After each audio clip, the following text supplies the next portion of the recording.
Magandang hapon mga kawok. Ako si Lan, ang inyong host at welcome sa hashtag Walk with Lan, yung channel na hindi lang nagsuserve ng hot takes, kundi nagboboil din ng facts para sa brain freeze, free politics talk. Today, tayo magkwentuhan about something na grabe, the online lynching of Katunying Taberna by the Kakamping Squad, led by none other than Theater Queen Pinky Amador. Sabi niya, bibili sana ako ng fake news sa store ni Katunying. Cute, right? Pero wait, if escalated quick, pati anak niya dinamay sa mudslinging. Anong klaseng tao yan? Nakakagalit.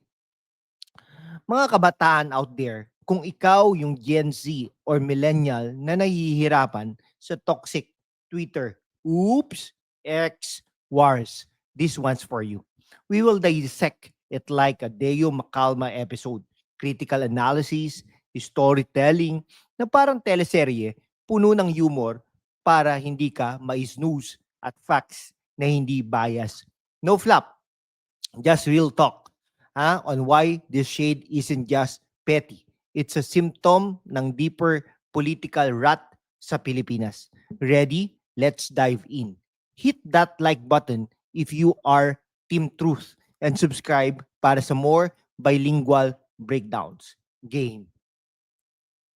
Una, simpleng kwento. Sino ba si Katunying? Anthony Taberna.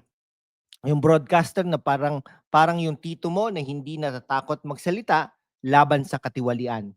Remember the ABS-CBN shutdown in 2020 habang maraming media personalities tumahimik or lumipat sa safe waters. Si Tunying he stayed vocal, nag-report ng human rights abuses, budget anomalies, lahat ng yan under Duterte, tapos now under Marcos Jr., he is still at it. Okay, fast forward to last week, October 7, 2025. Sa kanyang vlog, binanggit niya na si Senador Riza Ontiveros, yes, the iconic women's rights advocate, ay gumawa ng budget insertions for infrastructure projects worth millions. Di ba mga kawok? Pork barrel 2.0. Hontiveros denied it flat out. Wala akong insertions. Wala akong insertions, sabi niya, no? Pero teka, fact check tayo. Quick base. Based on COA reports and Senate records, maraming senador nga may amendments including Hontiveros' Office for Gender Programs. Tunying din invent it. He highlighted it. Why? Para sa transparency. Duh. Pero instead of debate, what happened? Kakamping hive yung die-hard Lenny Robredo supporters na naging anti-anything Marcos swarmed. At the center, Pinky Amador, the elegant actress na biglang nag-viral with her fake news quip. Imaginein mo Pinky sa isang mall, pointing at Katunying's cafe kiosk, yung business niya na nagsuserve ng rice crackers and coffee built from his hard-earned journal salary. Ingat po tayong lahat sa mga papapakin natin. Maging mapanuri sa mga balita. She captioned, subtle, not really. It's a direct hit. Your food equals fake news. Ouch. If Pink is selling a shade that's sharp, baka next time, magbenta na rin siya ng anti-aging cream na actually anti-truth serum. Ha ha ha. But seriously, this isn't just celeb banter. It's weaponized against a journalist fighting for accountability. Mga kawok, let's get intellectual here. Deo style. Ano ba ang real issue? Pink's post hit 1M views overnight. Cute ba or calculated? She's a kakamping icon.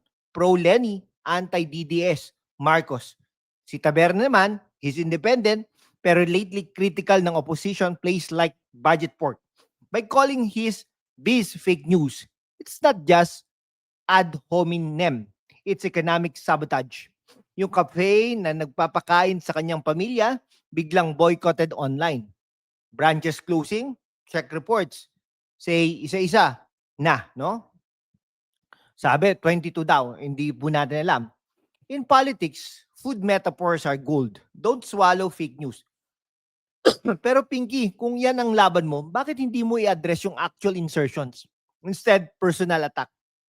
It's like debating climate change by insulting Al Gore's haircut. Laughable, pero dangerous. This teaches us social media activism. Cool. Pero when it turns to mob justice, it erodes discourse. Remember, Cambridge Analytica? Same playbook. Smear to silence. Ngayon, ito yung pangit na part, no? Kinuyog. After Pinky's post, X exploded. Cancel Katunying. Boycott his wife's events company. Oo, pati asawa niya. Vina, dinamay. Events, biz niya, affected na. Branches ng cafe, closing one by one. Pero grabe, mga kawok, pati anak. Yes, some threads drag his kids into it. Anak mo rin ba yung fake claims? Or worse, personal digs like pamilya mo next. No direct from Pinky, but the mob she ignited. Toxic, di ba? Okay, picture this.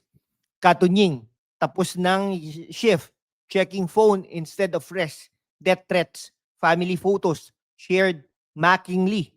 This isn't activism, it's harassment.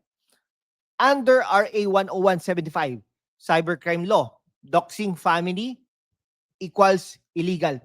Kakampings pride themselves as progressive. Pero bakit parang DDS playbook? Hypocrisy alert. Hannah Arendt said, the sad truth is that most evil is done by people who never make up their minds to be good or evil.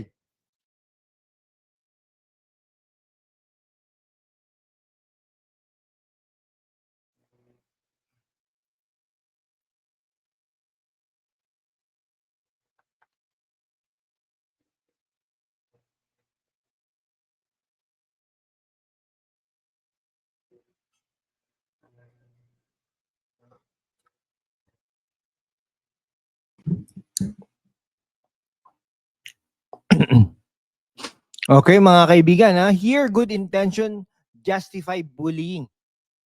Social media, social media is a tool, not a weapon. Use it to uplift, not destroy families. Boom, no? Talagang sabi ni Taberna, Ma'am Pinky Amador, wala pong fake news sa amin. Pero try nyo po ang malutong na mura pa na rice crackers. Genius, no? Malutong equals crispy. Pero also sharp reply, mura, affordable or shade back at her cheap shot. Pero pure Deo Makalmawit, no? Turn the attack into